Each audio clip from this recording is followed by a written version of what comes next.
Assalamualaikum warahmatullahi wabarakatuh. Hai teman-teman, aku Delvi Alasalani dari IKIPG Bojonegoro, NIM 233-165. Oke, di video kali ini nih, kita akan membahas tentang komunikasi intrapersonal versus interpersonal. Oke, sebelum masuk ke duanya ini, kita cari tahu nih apa itu komunikasi intrapersonal dan apa itu komunikasi interpersonal. Oke, kita bahas dari komunikasi intrapersonal. Arti dari komunikasi intrapersonal adalah komunikasi dengan diri sendiri atau ngobrol di dalam kepala. Pelakunya hanya satu orang, yaitu kamu dengan pikiran kamu. Tempatnya terjadi di dalam diri, nggak perlu disuarakan. Bentuknya seperti apa? Ya, seperti berpikir, merenung, self-talk, evaluasi diri, dan juga doa dalam hati. Contohnya nih, besok aku presentasi, bisa gak ya? Nah, itu merupakan keraguan di dalam diri sendiri. Itu bisa dibilang dengan komunikasi kita dengan pikiran kita. Jadi kita harus membuat motivasi untuk menyemangati diri kita sendiri. Nah, terus fungsi komunikasi intrapersonal itu apa sih? Jadi, fungsi komunikasi intrapersonal itu merupakan bentuk harga diri, atur emosi, bikin keputusan, problem solving. Kalau interpersonalmu kacau, bisa jadi diri kamu menjadi gampang overthinking. Bahkan bisa insecure. Kayak gitu, teman. Oke, lanjut ke komunikasi yang kedua, yaitu komunikasi interpersonal. Arti dari komunikasi interpersonal adalah komunikasi antara dua orang atau lebih secara langsung dan tatap muka.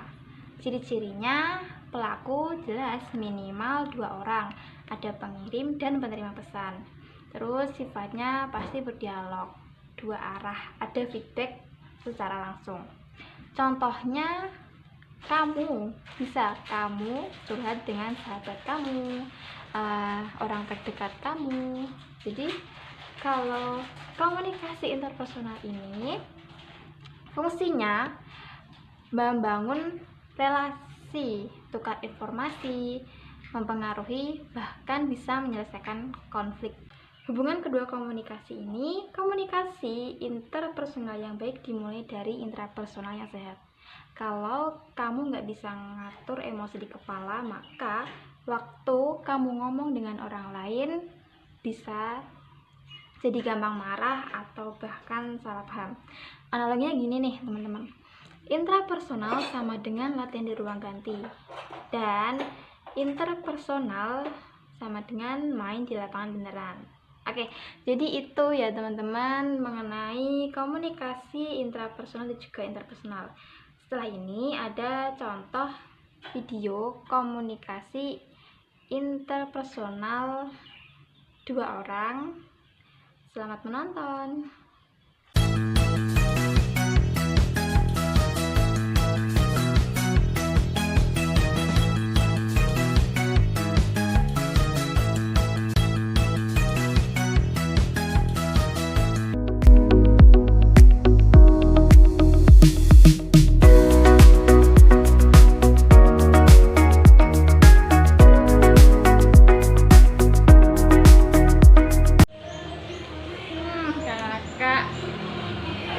Lama nih kita gak kayak gini ya. Iya nih. Kenapa sih? Kayak banyak masalah banget. Gak tahu nih, akhir-akhir ini banyak tugas banget. Gak tahu mana dulu yang mau dikerjain.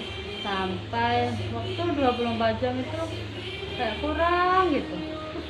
Waduh, aku pernah sih kayak gitu.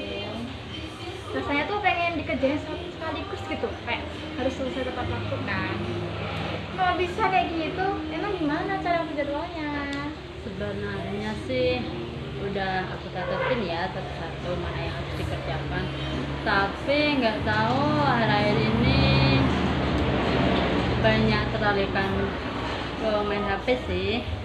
Sampai tugas yang sulit itu nggak agak tertunda dan akhirnya banyak yang menumpuk tugasnya. aku paham banget sih kak, dulu aku juga gitu, tapi belakangan aku coba sederhana sih. Dari yang kerjakan itu yang menurut aku penting dan prioritas gitu aja, sisanya kan bisa disusul. Bener juga sih, aku sering mengerjakan yang dulu sampai yang susah itu numpuk dan akhirnya tidak terselesaikan. Lalu bagaimana sih supaya tidak tergoda dengan HP itu? Nah, kalau aku biasanya aku taruh HP itu jauh dari aku. Terus kalau biasanya tuh aku pakai teknik yang sederhana sih kak. Jadi kayak 25 menit kita tuh fokus dalam pekerjaan kita atau kondisi kita lagi belajar, dan yang 5 menit itu kita buat istirahat biar otak kita tuh nggak terlalu tegang. Bagus sih.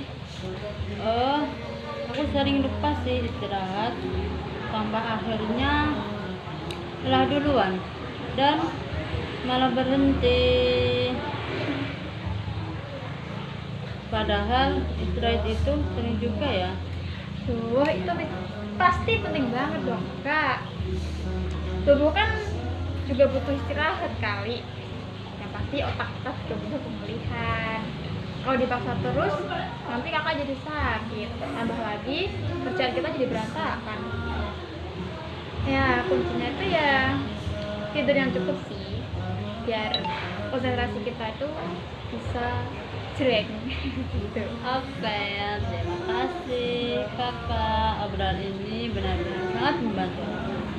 Jadi buat aku sadar bahwa bukan waktu yang tidak cukup, cuma kurang tepat dalam mengaturnya saja ya. Sama-sama kakak. Kan komunikasi dan berbagi pengalaman itu kan tujuannya besar ya. Kalau mau coba mulai besok bisa sih, tapi tidak perlu harus langsung drastis perubahannya.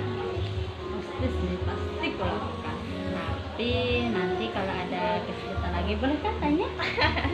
Boleh dong. Terus kita kan saling memberi semangat juga ya kan, semangat ya kak. Oke, semangat juga. I just had to let you know you're